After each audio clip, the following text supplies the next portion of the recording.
नयन अपने अपहरणकर्ताओं के चंगुल में फंसी हुई थी, जहां उसे बार बार बेहोश करने की कोशिश की जा रही थी, पर उस पर किसी अनजानी शक्ति की रक्षा थी जो हर बार उनके नशीले इंजेक्शन को बेअसर कर देती थी।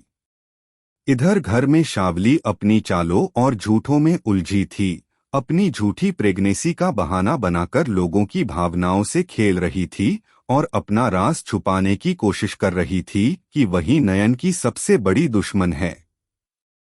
सुरजो धीरे धीरे सब सच समझ रहा था और शावली पर उसका विश्वास पूरी तरह टूट चुका था।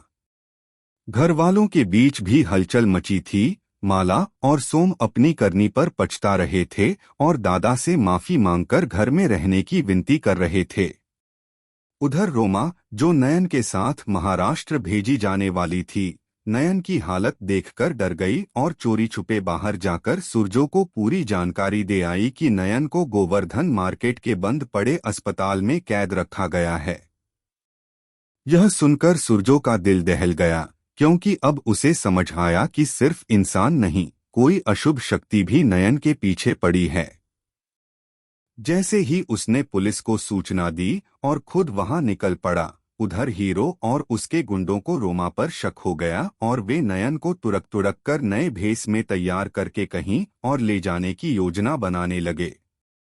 शावली को भी खबर मिल गई कि सुरजो नयन को लेने निकल चुका है, जिससे उसका डर और गुस्सा बढ़ गया, क्योंकि उसके सारे षड्यंत्र नाकाम होने लगे थे।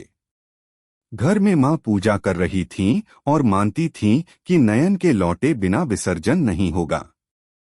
हीरो के लोग घबराकर अस्पताल का अड्डा छोड़ने लगे, लेकिन जब वे नयन को उठाने आए तो देखा कि वह आधी बेहोशी में भी किसी रहस्यमयी शक्ति के कारण उठने लगी है। वे उसे तुरंत ले जाने की तैयारी में थे कि उसी समय सुरजो अपनी जान हथेली पर रखकर अंधेरे खंडहरनुमा अस्पताल की ओर दौड़ रहा था, यह विश्वास लिए कि इस बार वह नयन को किसी भी कीमत पर बचाकर ही रहेगा। यदि आप चाहें, मैं इसे